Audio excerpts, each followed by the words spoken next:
Oh hi, I didn't see you there. I was just batch painting some of these guys and I decided I wanted to talk about some Warhammer. That's right, I'm still making Warhammer content.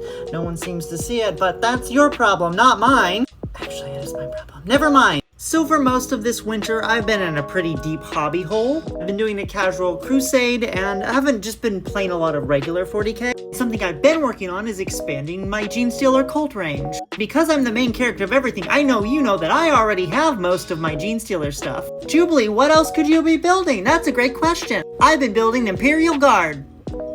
Imperial Guard. Welcome, friends, to the Brood Brothers Auxilia. If you're here for competitive Metashark 40k, you are in the wrong place. This is a very bad detachment, which allows you to take up to 1,000 points of guard models with your Genestealer army. There's a bunch of limits to what exactly you can take, but it's most of the stuff. And a lot of it's stuff that the Genestealers don't have access to, mainly big tanks. The biggest of tanks, as a certain vampire on YouTube would say. If you know, you know. Don't worry about it. The army rule is bad. Anytime a guard model shoots all of their weapons at a target, if a Genestealer units get a +1 to hit. That's it. But Jubilee, at least you have the big tanks. What makes guard stuff good? Orders, right. We don't get orders. We don't get officers. But why, Jubilee? Why would you play such a bad detachment? Because bad detachments can be a lot of fun to play. And to be just a little meta, people know what the good detachments are. People plan to play into Gladius Space Marines or Catan Necrons. Play a weird detachment and people are not ready for it. Plus it makes you do stuff like this, like put a bunch of Genestealers on top of a big Rogaldorn tank. Anyway, after months and months of hobbying and more money than I really care to admit having spent, I finally got a good enough half of the Genestealer army to put on the table. And I asked my friend for a casual game. Hey, wanna see something stupid? Look at them, it's beautiful. And yes, the tank over here looks like it's floating because it is currently attached to the painting handle because it's not done yet. And because my friend knew that I was bringing a list to try to learn it, and also a list that wasn't very meta, she also decided to bring a strange list. It was the Data Psalm something. I'm sorry, I don't know anything about Admech, even though I play against her probably more than most people. Once your army rule crosses a certain level of complexity, I stop being able to really understand and just tell me what's going on. Now my list really only has 4 guard units, which actually makes it pretty easy to go over. It's got a unit of Khazarkin Super Elite Infantry, a Rogaldorn battle tank, which has more guns than anything realistically should be able to stand up against unless you keep spiking your saves, Sarah, and a Scout Sentinel. I feel like there was one other thing. Oh yeah, a goddamn Shadow Sword super heavy tank.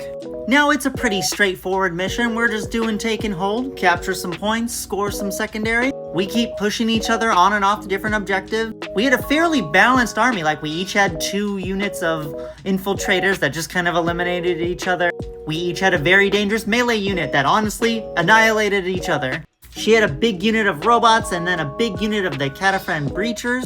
Meanwhile, I have a Rogaldorn on one side and the Baneblade on the other. Baneblade didn't move the entire turn. It gets +1 to hit if it stands still, and it can see most of the field. You can see it up there in the corner. I can draw the line on just everything down here. It can see all the way to practically to where those robots are. Can't quite see them, but once they stepped onto the point, it was able to. Now, the thing we did the most in this battle is look at our data sheet, because neither of us knew what any of our stuff did. Me, especially with the guard models, because I'd never played with them before, and even the Genestealer shooting is not very good. It's not bad, but you usually need to do quite a bit to buff it in order to make it good. And this is where the detachment actually gets pretty good.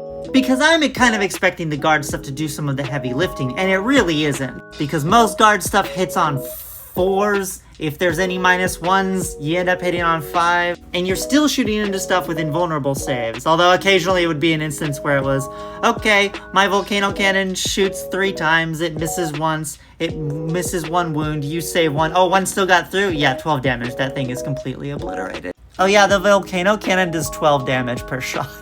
And it's called the Titan Killer, after all I did to paint. Anyway, all Genestealer shooting suddenly becoming quite good gets a little interesting, because suddenly your guns are starting to hit on 3s, not 4. Your guns that are already good are hitting on 2s, not 3s. And several of the guns in most of the shooting units are heavy, which means they get +1 if they stand still. But you've already got +1 because of the army rule, which gets really interesting, because now you're mobile in shooting. But honestly, I think the detachment's biggest strength is the distraction. You're focusing on the Rogaldorn, you're focusing on the Baneblade, you're focusing on the 20 bricks of Neophyte. And yeah, every now and then you've got some extra guns and you aim them towards a small unit of Genestealers and they go away, but Genestealers come back. Because the other part of the army role that the Genestealers still have is the resurgence points. When a unit of Genestealers goes down, I can spend a resource to put it back into kind of reserve. And the good choice is usually lots of small units. And I have lots of small units. Every now and then you, like I said,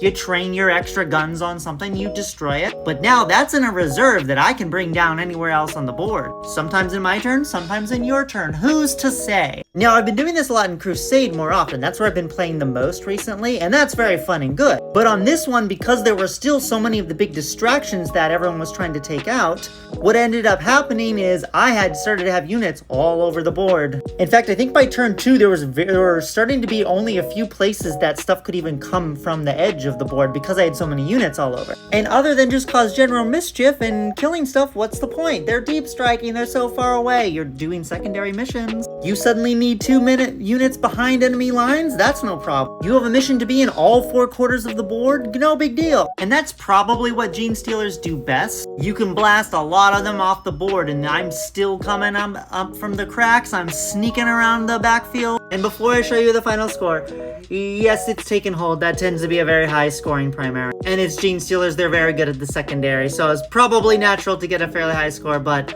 my god, it was pretty devastating. Remember that sneaking voice in your head that says, why am I putting anything on my backfield? I can just sticky it, or I can put a small little trash unit back there. Don't do that. Genestealers will get you. But all those bodies swarming on all the points, and then I was able to take away her home field objective, again with something coming from Colt Ambush.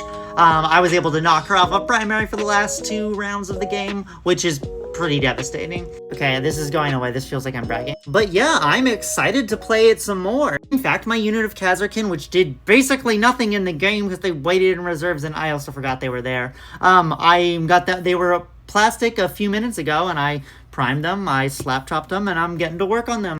I have an RTT. I might bring this to an RTT just to mess with people. It's the end of 10th edition. What do you want from us? What are some weird detachments that you like playing? It would be super funny to do a tournament where basically like everyone comes with their army, but then people get to vote of what detachments can't be used. And maybe you pick like 5 for Space Marines. But yeah, what about a little RTT where you weren't allowed to use any of the meta detachments, and that would have to be determined what those were ahead of time, of course, and people would cry and we would enjoy their tears. But thank you for watching. This is obviously a very long video, and it's part of a playlist. Please go watch my other stuff. I spent literally minutes on this. But have a great day, and remember, if you see this man in an alley, do not go with him anywhere. Trust me on this one, bestie. The digestion pits are an after party you want to avoid.